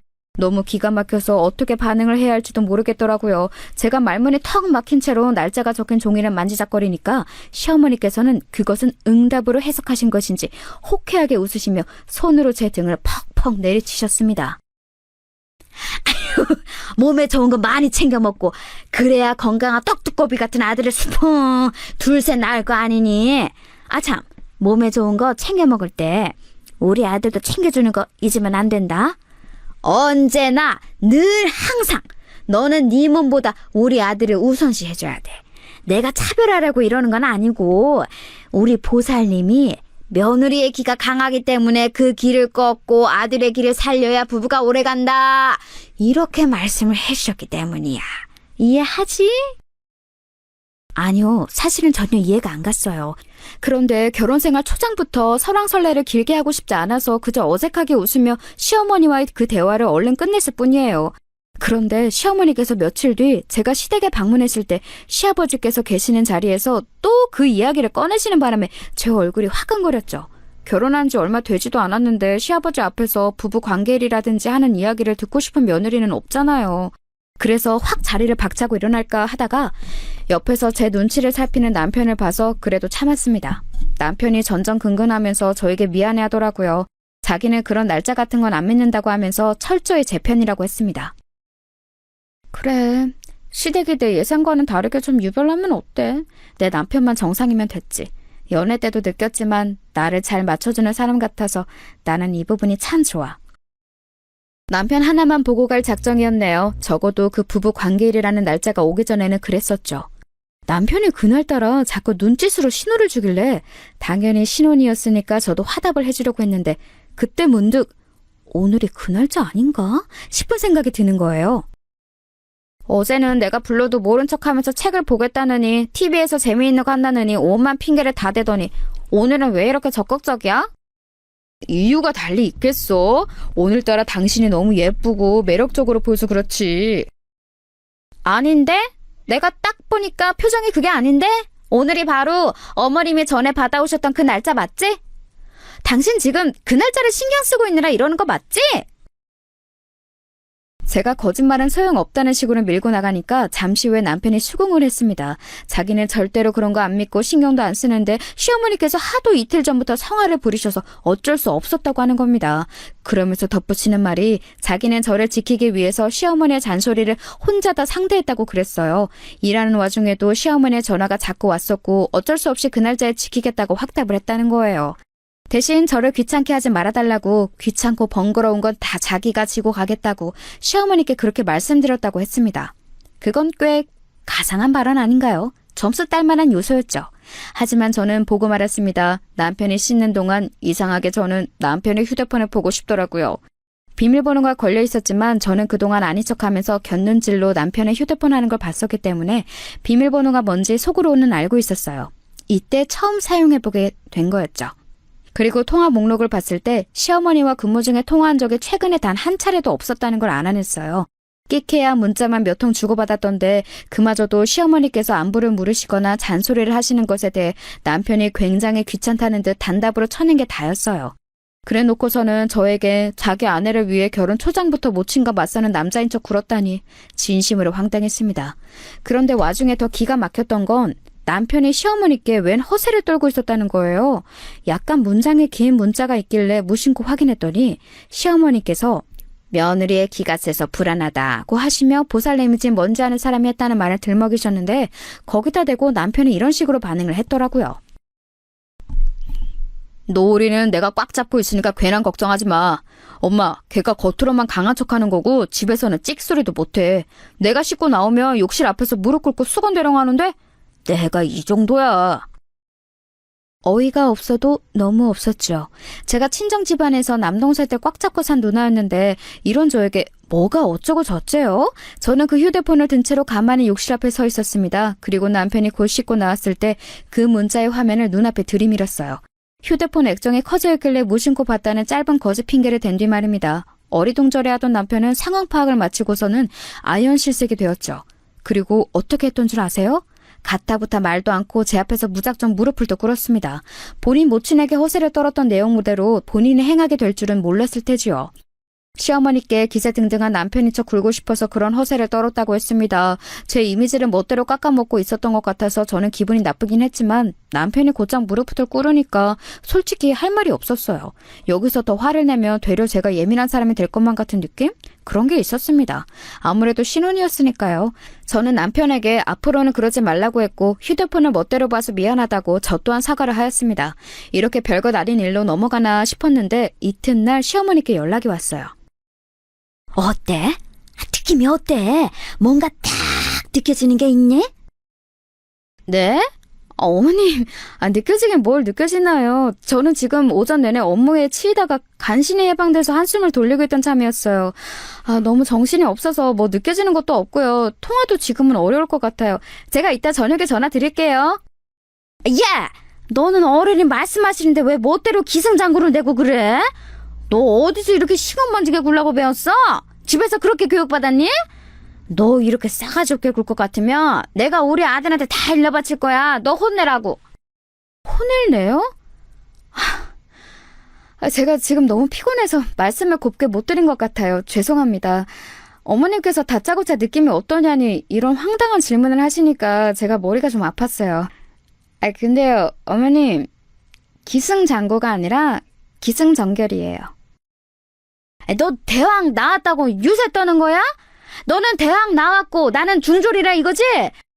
너무 못난 며느리를 들이며 폐가 망신하고 잘나서 기가 드센 며느리를 들이며 우리 아들이 고생할 거라고 보살님이 예전에 분명 그러셨는데 나는 지금 그게 왜 생각나는 건지 모르겠네.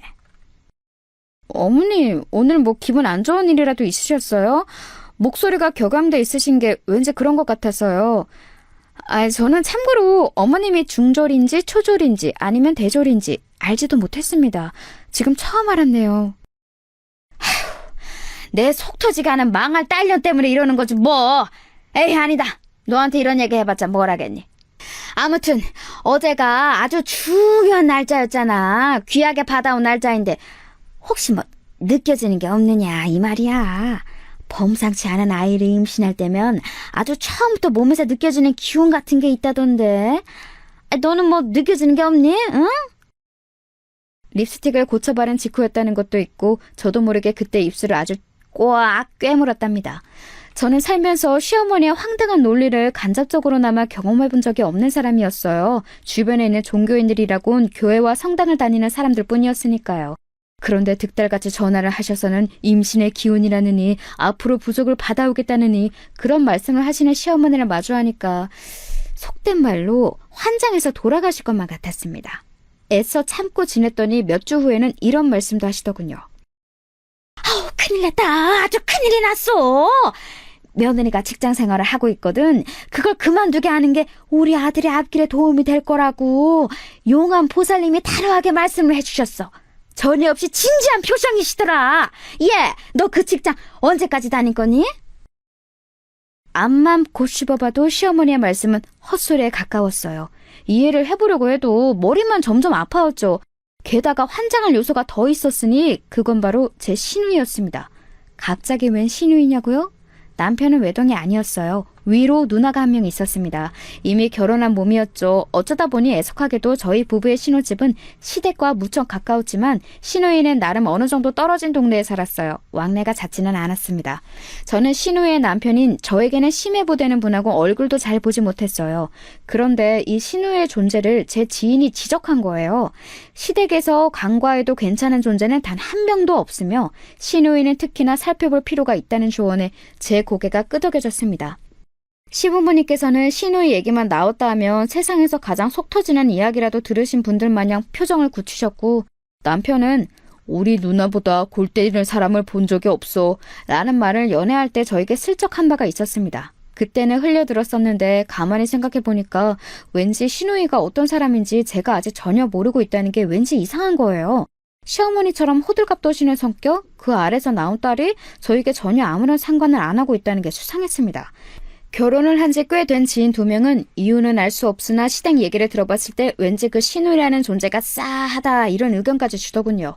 그건 너무 지나친 비약 같아서 저는 피식 웃어 넘긴 뒤 머릿속으로는 시누이에게 살짝 접근해볼 계획을 짰습니다. 이거 혹시 며느리하고 시누이하고 의외로 둘이 편먹고 으쌰으쌰 할 수 있는 거 아닐까? 내 시누이가 모전 여전하고는 아주 거리가 먼 사람일 수도 있어. 그렇다면 시누이를 든든하게 방패 삼으면 돼. 시누이한테 사주팔자에 대해 어떻게 생각하냐면서 온부도 뛰어봐야겠다. 나처럼 그런 걸 질색하면서 피곤해하는지 아닌지 반응을 보면 되잖아. 우선 남편에게 슬쩍 물어봤죠. 시누이 어떤 사람이냐고요. 그러자 저녁밥을 먹던 남편이 사례가 들렸는지 밥알을 뿜었습니다. 밥맛 떨어지기 싫이 제 얼굴에 반말이 다 튀었지만 미안하다고 호들갑 떠는 남편을 진정시키려고 애써 아무렇지 않은 척 웃으며 시누이에 대한 얘기를 이었습니다. 직장도 안 다니고 단시간 아르바이트만 하면서 아기 키우고 집안일 열심히 하는 완전히 내조의 여왕 같은데? 내 축축이 맞아? 어때? 뭐? 우리 누나가 내조의 여왕? 그래, 당신 좋을 대로 생각해. 따지고 보면 내조의 여왕이 못 될 이유도 없지. 그런데 나는 아무튼 당신은 우리 누나하고 가까워지지 않았으면 좋겠어. 나한테는 친누나지만 당신에게는 시누이잖아. 거꾸로 올 수 있는 관계인데 굳이 힘들게 노력하지 않아도 돼. 언뜻 보면 저를 배려해주는 만점짜리 남편의 답변 같았지만 저는 이리저리 흔들리는 남편의 눈동자를 봐버린 뒤였습니다. 맞벌이 부모님 아래서 남동생 둘을 돌보며 산 제가 오지랖이 결코 적은 유형일 수는 없었죠. 무대포 같은 기질도 꽤 있었고요. 그래서 시누이에게 스리슬쩍 연락을 해봤습니다. 은근슬쩍 시부모님의 사주팔자 미신맹신에 대해서 화두를 꺼내보았습니다. 그랬다가 제가 완전히 대화를 낚았어요. 아, 몰라. 짜증나 죽겠어. 예전에 무슨 철학관이며 점집이며 우리 엄마가 한창 호기심 가지고 지인분들과 다닐 때가 있었는데 그런 곳들이 하필 내 일을 잘 마치는 바람에 지금 이렇게 된 거잖아. 네? 형님 일이 잘 맞아떨어진 것을 계기로 어머님께서 그런 걸 맹신하시게 된 거였다고요? 헉, 형님의 사주풀이라도 기가 막히게 그런 곳에서 했었나 봐요? 아니면 미래 예견이라도 잘했던 걸까요? 아, 말도 마. 내가 빵에 들어갈 걸 대체 어떻게 알았는지 몰라. 나는 혹시 그런 곳에서 입을 나불거린 덕분에 내가 부정 타서 그렇게 된 건 아닐까 생각 중이야. 재수도 더럽게 없지. 하필 걸려서 빵에 들어갈 건 뭐람? 나는 갈 때보다도 더 흔들리는 사람이라서 결혼으로도 붙잡을 수가 없다고, 말년까지 복잡할 수밖에 없다고 그런 얘기도 우리 엄마가 들었었대. 그게 벌써 옛날에 들은 얘기인데도 아직까지 신경을 쓰신다니까. 저기 형님, 말씀 중에 죄송한데 빵이라뇨? 저희가 맛있게 먹는 밀가루로 만든 그 빵이 아니고 다른 빵 말씀하시는 거 맞죠? 내 정신 좀 봐. 갑자기 입이 트여서 별소리를 다 해버렸네. 이렇게 될까봐 나보고 이딴 소 철저히 하고 올케하고 친해지지 말라고 다들 그랬던 건데 큰일 났다. 올케, 나한테 아무 소리 못 들은 걸로 해주면 안 될까? 정신없이 중얼거리는 신우의 목소리에 제정신이 함께 아득해졌습니다. 어떻게 그걸 못 들은 걸로 할 수 있겠나요? 어느 정도의 수위여야 협의가 가능하죠. 그런데 빵이라뇨. 그건 감방, 즉 감옥을 뜻하는 것이었습니다. 제 신우이라는 사람이 감옥에 다녀온 범죄자였다니 상상도 못했던 이야기여서 헛웃음이 막 흘러나왔네요. 시부모님과 남편은 물론이고 기타 친척들까지 죄다 이 사실을 알고 있었지만 아무도 저에게 알려주지 않았다는 것에 묘한 배신감도 들었습니다. 즉시 남편을 족쳤죠. 저는 제가 속았고 우습게 여겨진 것 같아서 기분이 너무 더러웠어요. 그러자 남편은 또 무릎을 더 꿇었습니다. 심지어 제 얘기가 끝나기도 전에 일단 무릎부터 꿇더군요. 지금 생각하면 이런 면모가 너무 웃긴 남자였던 것 같네요. 저는 이 남자처럼 무릎이 잘 꺾이는 사람은 보지를 못했습니다. 하지만 당시에는 무릎을 꿇으며 제 마음이 좀 약해졌던 것 같아요. 솔직히 살면서 무릎 꿇으며 용서를 비는 사람을 마주할 일이 몇 번이나 있겠어요? 평생 그런 경험을 못 해보는 사람이 훨씬 많을 거라고 생각해요. 그러니 제가 남편의 앞에서 화가 좀 수그러졌죠. 미안해. 우리 누나가 전과자라는 사실을 밝히며 당신처럼 멋진 여자를 놓칠까봐 그게 두려워서 치사하고 비겁하게 거짓말을 했어. 내가 미안해. 내가 죽일 놈이야. 나를 용서하지 않아도 좋아. 그런데 내가 당신을 절절하게 사랑하는 마음만큼은 알아줬으면 좋겠어. 울먹이면서 그렇게 말하는 남편에게 더 화를 내기도 못해서 신우이가 어쩌다가 전과자가 됐는지 그 얘기나 자세히 들어봤네요. 사기 사건에 엮였는데 공범으로 취급당해서 억울하게 실형 6개월을 살고 출소했다고 하더군요. 어떻게 보면 신우이도 불쌍한 피해자일 뿐이라면서 남편이 한숨을 크게 쉬었어요. 적극적으로 사기를 치려고 쳤던 게 아니라 사기꾼들에게 잘못 홀려서 잠깐 어울리다 보니 휘말렸다는 거였죠. 저는 고민하다가 누군가에게 상담을 요청했습니다. 평생을 혼자서도 잘해요 하면서 살아왔던 저였건만 결혼한 이후로 도저히 혼자서는 머리를 싸매봤자 답이 안 나오더라고요. 제가 연락한 상대는 바로 제 올케였어요. 제 바로 아래 남동생의 아내 말이에요. 저희 집은 둘째가 첫째보다 먼저 결혼한 경우랍니다. 제 신우이의 이야기를 해주니까 올케는 어처구니 없어 했어요. 그건 말도 안 돼요. 정말 결백한 상황이었다면 징역 6개월까지는 안 나왔을 것 같은데요. 특히나 초범이었다면 더 그랬을 거예요. 그런 상황이었는데 대한민국에서 집행유예가 아니라 실형구형이라고요? 에이, 그럴 리가 없죠. 그쵸? 올케도 그렇게 생각하죠? 와, 이제야 가슴이 뻥 뚫리는 기분이 드네. 나도 왠지 미심쩍은 느낌은 들었는데 시댁 사람들이 결백하다면서 딱 잡았다니까 내가 아래송해지더라고요. 진짜 억울한 상황이었을까 싶은 생각도 살짝 들었고. 잘 생각해보세요. 그 사기 범죄에 알고 끼어들었어도 문제, 모르고 끼어들었어도 문제예요. 알았다면 진짜 백의 사기꾼인 것이고요. 몰랐다면 지능 수준이 의심되는 거죠. 그런 지능이라면 다른 사고도 또 치고 살 수밖에 없으니 어느 쪽이든 골치 아파요.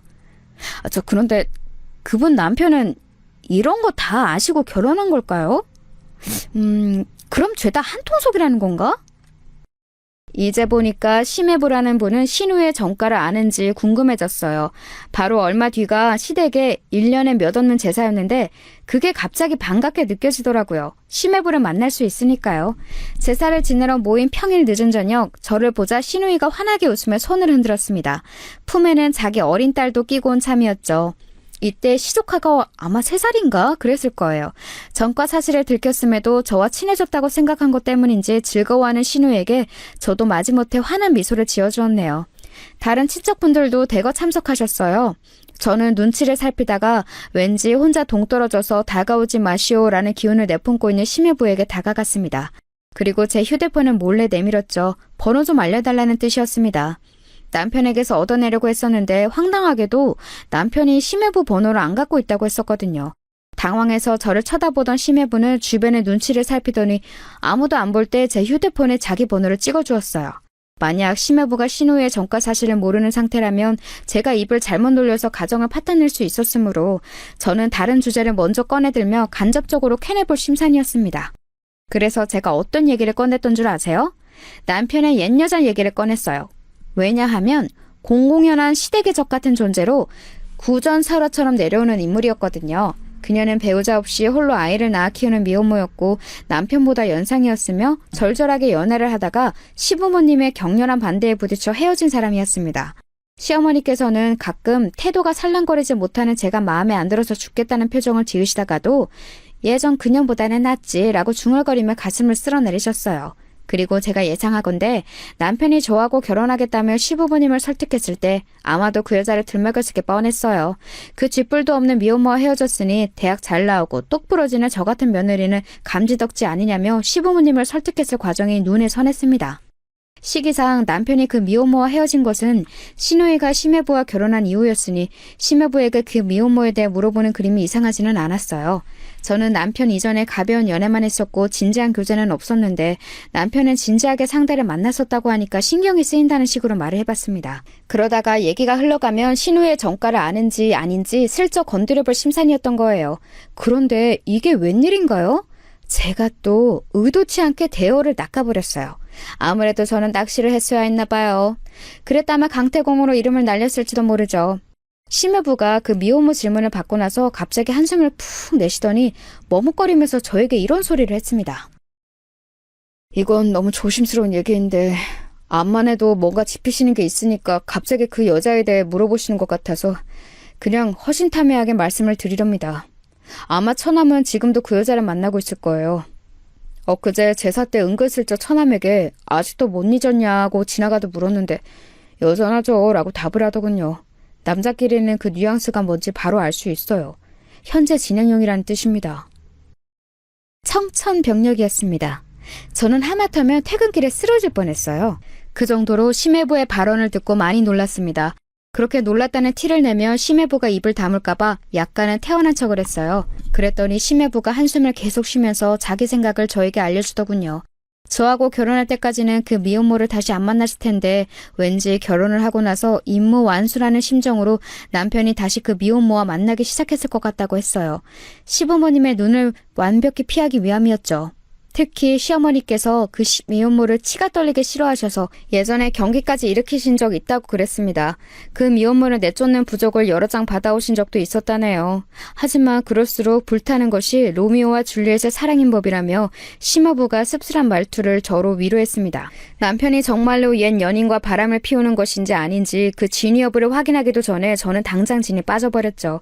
저에게 이런 걸 왜 알려주시냐고 물었더니 신우이가 전과자였는데 모르고 결혼한 게 너무 억울해서 그 집안 사람들에게 속은 게 아직도 분하기 때문에 저에게 이런 사실을 밝히는 거라고 그랬습니다. 신우이가 전과자라는 걸 알았을 때 당장 이혼을 하려고 했는데 그때 마침 신우이가 임신을 한 게 밝혀진 거예요. 그래서 뱃속 아이 생각을 하며 이혼도 미뤘다고 했습니다. 신우이가 가정에 충실하면 잘 사는지 안 사는지 두고 보기로 한 거였죠. 그러다가 시간이 흘러서 현재가 된 거였고요. 여기까지 다 듣고 나니까 어안이 벙벙하더군요. 가볍게 내리는 눈송이를 맞으러 나갔다가 폭소를 맞아서 파묻힌 사람이 된 기분이었습니다. 제가 할 일의 순서는 정해져 있었어요. 남편에게서 진위 여부를 캐내는 것이었죠. 아니길 바랬습니다. 왜냐하면 아직 결혼한 지 1년도 안 채운 신혼이었고 남편이 저를 내내 속여왔다고 한다면 너무 비참할 것 같았고 저는 눈 시퍼렇게 뜨고 당해온 천하의 멍청이가 되고 싶지는 않았거든요. 이런 거 진짜 안 물어보고 싶었는데 당신 혹시 나 말고 다른 여자 있어? 바람 피워? 어떻게 그런 소리를 해? 왜 갑자기 그런 걸 묻는 거야? 무슨 일이 있었어? 다짜고짜 나를 의심하니까 나는 너무 당황스러워. 지금 솔직히 말하면 용서해 줄 수도 있어. 아니, 그냥 나부터 까놓고 말할게. 나 사실은 당신이 바람난 거 알고 있었어. 최근에 눈치챘어. 당신 전에 만나던 그 여자를 만나고 있는 거지? 이미 다 알고 있고 증거까지 하나 잡아놓은 뒤니까 추하게 발뺌을 안 했으면 좋겠어. 그러면 나 진짜 당신에게 너무 실망할 것 같아. 저의 철면피 같은 대응 능력이 또 한 번 빛을 발하는 순간이었다고 평가하고 싶네요. 증거? 그런 거 없었어요. 제가 가지고 있는 건 심해부에 한숨 크게 섞인 추론이 전부였던 것을요. 하지만 저는 이미 눈치 다 챘고 증거까지 손에 넣은 척 굴었습니다. 진지하고 살벌한 표정을 지으며 애절한 눈빛까지 잊지 않았죠. 남편이 펄쩍 뛰면서 끝까지 아니라고 하면 내가 진짜 오해했나 보다 라며 사과를 정중하게 할 작정이었습니다. 하지만 남편은 제 얼굴을 빤히 살펴보더니 이내 무릎을 꿇었습니다. 그놈의 털썩 소리가 그 순간에 왜 그렇게 제 복장을 뒤집어 놓던지요. 내가 잘못했어. 그런데 미련이란 이름의 충동이었어. 그 사람 너무 불쌍하고 가여워서. 당신도 알겠지만 그 사람 미혼모인데 심지어 애가 건강이 안 좋까지 해. 여자 혼자 아등바등 애를 쓰면서 사는 모습을 보니까 여전히 안쓰럽다는 생각이 들어서. 그래서 결혼했다는 소식을 뒤늦게 알려주면서 몇 번 연락을 주고받았을 뿐이야. 마트에서 장 한 번 크게 봐준 거 그것 말고는 돈을 쓴 것도 없었어. 이건 사랑이 아니라 과거에 만났던 인연에 대한 슬픔이야. 사랑은 오로지 당신에게만 향했으니까. 남편은 가슴을 치면서 울었습니다. 저는 참 바보도 아니고 그때 저를 향해 사랑이라는 단어를 입에 담는 남편에게 또 마음이 물러지고 말았어요. 그 미혼모에게는 한낱 동정심이었고 제가 원한다면 앞으로 2번 다시는 죽을 때까지 안 만나겠다는 혈서까지 쓸 수 있다는데 쉽사리 그 앞에 대고 용서 못해 라고 하기에는 뭔가 마음이 자꾸 흔들렸습니다. 저는 남편에게 당장 각서를 쓰라고 그랬어요. 만약 그 미혼모와 다시 연락 한 번이라도 하면 당장 이혼인 것은 물론이고 절대적으로 저에게 유리한 조건으로 이혼하겠다는 각서였습니다. 저는 이걸 단순히 부부간의 각서에 그치지 않고 변호사를 찾아가서 공증까지 받아놓을 거라고 그랬어요. 사실 제가 그런 걸 잘 알고서 떠든 소리는 아니었습니다. 하지만 남편에게는 효과가 있었죠. 남편이 겁에 질린 표정이 되었거든요. 반드시 각서를 지키겠다며 맹세를 거듭했어요. 그러고 나서 마무리를 어떤 말로 했던 줄 아시나요? 당신이 한 가지만 지켜줬으면 좋겠어. 우리 엄마한테는 제발 부탁이니까 내가 그 사람 다시 만났다는 소리 절대로 하지 말아줘. 그랬다가는 우리 엄마 진짜 당장 쓰러지실 거야. 그렇게 생각하는 인간이 어떻게 대범하게 그 여자와 연락할 용기를 냈어? 참 희한하네. 어머님 얘기가 나와서 말인데 우리 이사 가는 게 어때?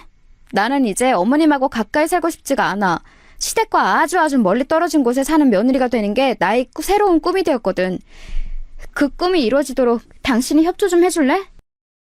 겁에 질려있던 남편은 무조건 고개를 끄덕였어요. 아무 생각 없이 무작정 멀리 떠나겠다는 건 아니었습니다. 시어머니의 말씀을 따를 작정은 아니었건만 제가 공교롭게도 퇴사를 생각하게 되었기 때문이었어요. 왜냐하면 제가 기업을 물려받게 되었기 때문입니다.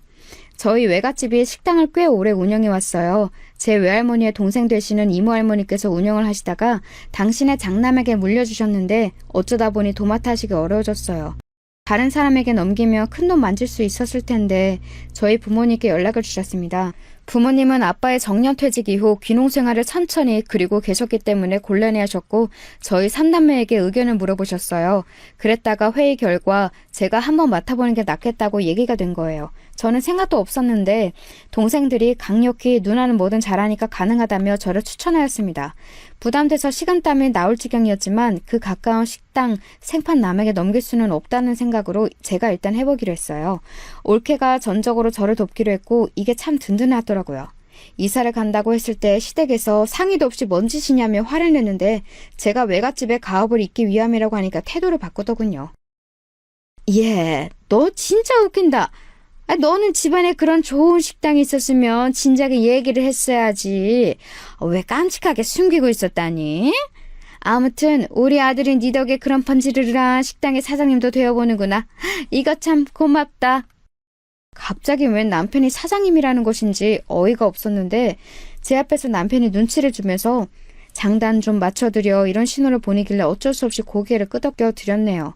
저는 남편이 또 어떤 허세를 떨어놓은 것인가 싶어서 걱정이 되는데 그것보다 더 큰 규모가 큰일이 벌어졌어요. 남편이 퇴사를 한 겁니다. 저하고 이런 방구 상의도 없이 확 퇴사를 해버리더니 자기도 저와 함께 식당에 올인을 하겠다고 했어요. 미친 거 아닌가요? 제가 언제 퇴사하고 식당 일 도와달라고 그랬나요? 왜 멋대로 행동하냐고 제가 엄청 따졌더니 남편이 무릎을 털썩 꿇으면서 그랬습니다. 사실은 시부모님께서 그 식당의 사장이 됐다고 이미 말을 다 해놨다네요. 자기도 왜 그랬는지 모르겠는데 입이 멋대로 나불거렸대요. 번복은 쪽팔려서 못하겠으니 이왕 이렇게 된 거 정말로 식당에서 열심히 일을 하며 지내보고 싶다고 그랬습니다. 식당을 맡게 된 기념으로 시댁 식구들이 우르르 몰려오기로 한 날이 잡혀 있었는데 그 날짜를 앞에 두고 남편이 얼른 퇴사를 한 것이었죠. 사장 됐다고 한 걸 증명하려고 말입니다. 기가 막혔네요. 그런데요, 시댁 식구들이 단체로 몰려온 그날 저는 시어머니와 결국 대판 싸우고 말았습니다. 사람들 다 있는 데에서 저보고 이번 달에 생리했냐? 임신은 아직이냐? 이런 소리를 크게 자꾸 물어보셨거든요. 피곤한 와중이었기에 제가 폭발한 거였죠. 왜요? 제 대답에 따라서 부족의 효험이 달라지나요? 또 보살님인지 뭔지 아는 거 찾아가서 돈 쓰시려고 그러죠? 어머님이 그런 것에 쏟아부으신 돈을 합치면 여기 식당 인수하실 수도 있겠는데요? 너 지금 태도가 왜 이따위야? 우리 아들 만나서 너는 앞길에 잘 풀리는 사주가 됐는데 고마움도 모르고 설쳐? 그러더니 시어머니께서 제 뺨을 세게 치셨어요. 모두가 보는 앞이었죠. 저는 맞아서 돌아간 고개 그대로 가만히 있었습니다. 일부러 그랬네요. 식당에 정막이 감돌았고 잠시 후 시어머니께서는 아차 하시면서 당황하셨지만 이미 늦은 뒤였습니다. 차라리 한 대 맞고 끊어낼 수 있으면 제가 이득이었죠. 앞으로 안 뵙고 지내고 싶어요. 어머님 아들만 만나시든지 말든지 하시고 저는 찾지 마세요. 여기도 오지 마세요. 오시면 무조건 쫓아낼 겁니다. 싸늘하게 말한 저에게 반박할 수 있는 사람은 없었죠. 그날 이후로 저는 사는 곳의 거리가 멀어졌을 뿐더러 왕래하거나 안부를 여쭈하는 책임감에서 벗어나게 되었습니다. 해방이었네요. 남편은 제 눈치를 살피며 중간에서 고군분투를 해댔고요. 그런데 갑작스러운 소식이 들려왔어요. 시누이 부부의 이혼이었습니다. 남편은 이유를 모르겠다고 그랬고 시누이의 짧은 통화에서 저에게 비련의 여주인공처럼 버림받았다고 말을 했어요. 저는 진짜 이유를 심해부를 통해 들을 수 있었죠. 아이가 아무리 봐도 저를 닮지 않아서 하기 싫은 의심을 쭉 해오고 있었는데 얼마 전에 유전자 검사를 받았어요. 그 결과는 보시다시피 이혼입니다. 애엄마는 알고 있었더군요. 심지어는 장인어른 장모님 모두 그 사실을 알고 계셨습니다. 정말 엄청난 집구석이에요. 조심하세요. 방심하면 안 됩니다. 와, 세상에 뭐 이런 일이 다 있나 싶었네요. 새삼 시댁이 엄청나다는 생각이 들었어요. 그러면서 저는 심해부의 조언을 뼈에 새기며 돈을 아주 알차게 쓰기로 결심했습니다. 흥신소에 의뢰해서 남편을 캐냈어요. 그러자 곧장 증거가 잡혔습니다. 남편은 결국 그 미혼모를 또 만나고 있었어요. 실망감도 안 들더라고요. 그저 제 자신이 너무 초라해진 것 같아서 그게 싫었을 뿐이죠. 남편은 또 제 앞에서 무릎을 꿇었어요. 진짜 꼴보기 싫더라고요. 소용없으니까 무조건 이혼하겠다고 부부 재산은 모두 제 것이니까 몸만 나가라고 그랬습니다. 남편은 울고불고 난리를 치다가 안 통할 것 같으니까 겸허히 현실을 받아들이더니 딱 한 가지 저에게 부탁을 해왔어요. 우리 이혼했다는 거 우리 엄마한테는 알리지 말아주라. 말해도 나중에 때 되면 내가 알아서 말할게. 제발 부탁이다. 대신에 당신이 말한 이혼 조건 다 들어줄게. 저는 올케와 이 부분을 상의했는데 구질구질하게 이혼을 끌고 가면서 재산 분할이니 뭐니 개싸움을 벌이는 것보다 차라리 남편을 빈털터리로 내쫓는 게 낫다고 결론을 내렸어요. 어차피 저는 시댁과 쫑난 이후였으니 상관없었죠. 그렇게 이혼을 했습니다. 아무렇지 않을 줄 알았는데 속이 허했네요. 그래서 식당 운영에 더욱 박차를 가했어요. 제가 피와 땀을 쏟은 식당은 금세 강남 일대에서 천천히 쌓아온 명성 위에 제가 덧붙인 최고급 이미지라는 날개를 달고 더욱 잘 나가기 시작했습니다. 번호를 싹 다 차단한 시댁 식구들하고는 제가 아무런 접점도 없었지요. 그런데 시간이 꽤 흐른 어느 날이었습니다. 올케가 당황하면서 저한테 상세한 확인을 못하고 단체 예약을 받아보려는데 그게 아무래도 제 시어머니 같다고 말을 하는 겁니다. 이혼했으니 이제 전 시어머니였지만요. 아무튼 이미 예약을 받아버렸고 목전이었으니 그대로 진행하라고 그랬어요. 무슨 단체 예약인가 했더니만 동창회더라고요. 그분은 위풍당당하게 입장하셨습니다. 동창분들이 우아하시면서 자리에 앉으셨죠. 이런 최고급 한의실에서 동창회를 갖게 된다는 게 다들 즐거우신 듯했어요. 저도 이왕이면 그 즐거움 지켜드리고 싶었는데 그분이 저희 직원에게 사장 나오라 그래 라며 먼저 선을 넘으셨습니다. 얘들아, 여기가 내 며느리야. 바쁘다는 핑계로 얼굴을 안 비추는 얄미운 며느리인데 우리 아들이 자기 아내 혼내지 말라고 나한테 어찌나 그러던지. 우리 며느리는 자기가 결혼을 잘했다는 건 알고나 사는지 모르겠어. 우리 아들이 자기 아내 힘들까봐 나보고 여기 식당 오지 말라고 자꾸만 그랬는데 내가 동창회라는 행사를 두고 이런 식당을 모른 척 하는 건 아닌 것 같아서. 얘들아, 오늘 많이 먹어. 우리 아들이 여기 사장이니까 눈치 안 봐도 돼. 반찬 부족한 거 있으면 우리 며느리 불러다가 시키고. 예, 너는 오랜만에 시어머니 뵈었으면 먼저 쪼르르 나와서 인사도 하고 그래야지. 언제까지 예전을 꽁에 있을 거야? 아유. 그때 제 머릿속에 든 생각은 바로 못 들어주겠다 였습니다. 저보고 그 단체 테이블에 전담 서빙을 보라고 하시던 대목에서는 슬쩍 비웃음이 터져나왔죠. 그런 저를 향해 눈빛이 불량하다며 질책을 시작하시려고 하길래 제가 결국은 진실을 외치고 말았습니다. 아들한테서 또 어떤 거짓 허세를 들으시고 지금 이러시는지는 모르겠는데요. 저기요. 죄송한데 저는 그 잘난 아들하고 이혼했어요. 이혼한 지 벌써 1년이거든요. 뭐라고? 이혼? 너 그게 무슨 말도 안 되는 소리야? 이혼이라니. 지난 주말에도 우리 아들이 너하고 등산을 갔다 왔다고 그랬는데? 너랑 손을 꼭 잡고 있는 사진도 나한테 보내줬어. 그 손, 제 손이 아니라 아마 그 여자 사진일걸요? 이름은 모르겠는데 아무튼 그 잘난 아들이 예전에 만났다는 여자 있잖아요. 미혼모. 고아원 출신에다가 학력도 짧고 직업도 없고 딸린 애만 있는 그 미혼모요. 그 여자랑 바람 피워서 저한테 이혼당했어요. 한 푼도 못 받고 쫓겨났죠. 그러자 저희 전 시어머니 되시는 그분이 삿대질을 하며 자리에서 일어나셨다가 그대로 졸도하셨어요. 사람이 제 눈앞에서 기절하는 모습을 보니까 저도 심장이 막 떨렸네요. 구급차가 왔고 동창분들은 혼비백산해서 난리도 아니었죠. 며칠이 지나서 후일담을 들을 수 있었어요. 어떻게 들었냐고요? 모르는 번호로 자꾸 연락이 와서 받아보니까 전 신우이였습니다. 저에게 상황을 알려주고 싶어서 입이 근질거리는 바람에 다른 사람 휴대폰으로 연락을 했다고 그랬어요. 자기 번호는 차단당했으니까요. 와, 도대체 이토록 가벼운 뇌를 지닌 사람이 존재할 수가 있는 걸까 하는 근본적인 의문이 들었습니다. 아무튼 전 신우이가 알려준 내용은 이러했어요. 전 남편은 알고 보니 그 미혼모의 아이가 자기 아이라고 생각했기 때문에 인연을 끊지 못했다는 겁니다. 자기 아이를 외롭게 홀로 낳고 묵묵하게 키워온 미혼모에게 너무 미안한 죄책감이 들어서 그래왔던 것이죠. 그걸 알고서 전 시부모님 두 분이 거의 기절을 하셨다가 정신 차리고 유전자 검사를 했는데 웃긴 건 친자 불일치였다네요. 그래서 이번에는 전 남편이 거의 기절을 했죠. 미혼모가 철저하게 처연한 연기를 해온 것에 전 남편이 속아온 것이었습니다. 전 남편은 죽겠다고 난리를 쳤고 전 시어머니는 울부짖으며 집안의 부적들을 박박 찢어버렸대요. 그리고 저를 놓친 게 아까워 미치겠다고 하시며 가슴을 치셨다더군요. 이런 이야기를 신나서 떠드는 전 시누이 또한 저는 엄청난 인물이라고 생각을 했네요. 제가 너무 궁금해서 한번 물어나 봤습니다. 전 시누이의 아이는 그럼 대체 누구 아이냐고요. 그랬다가 또 엄청난 대답을 들었네요. 올케도 아는 사람이야. 그 TV에도 종종 나와. 이혼을 당한 후로 아이 친부에게 연락했어. 그랬더니 입막음 비용으로 돈을 많이 주더라. 이걸로는 부족하니까 다달이 보내라고 그랬더니 이를 악물면서도 다달이 붙이긴 하던데. 그래서 나는 아이하고 그걸로 먹고 사는 중이야. 아참, 우리 부모님한테는 이거 절대 비밀이야. 친부는 누구인지 모르고 나는 열심히 살기 위해서 일 다닌다고 거짓말 해놨거든. 그게 진실인지 아닌지는 모르겠지만 제가 그 얘기를 왜 하고 다니겠어요? 저하고는 상관도 없죠. 그리고 저는 이제 올게 아니에요. 제가 떨떠름하게 답하고 전화를 끊은 후에 그 번호도 차단을 했습니다. 하여간 이 집안하고는 영영 인연을 끊는 것이 상책이겠더라고요. 정말이지 정신이 하나도 없는 결혼 생활이었습니다. 대체 어떻게 하면 그런 집안이 있을 수 있나 싶을 정도인데요. 그렇기에 지금 누리고 있는 안락함이 더 소중하게 느껴지는 걸지도 모르겠습니다.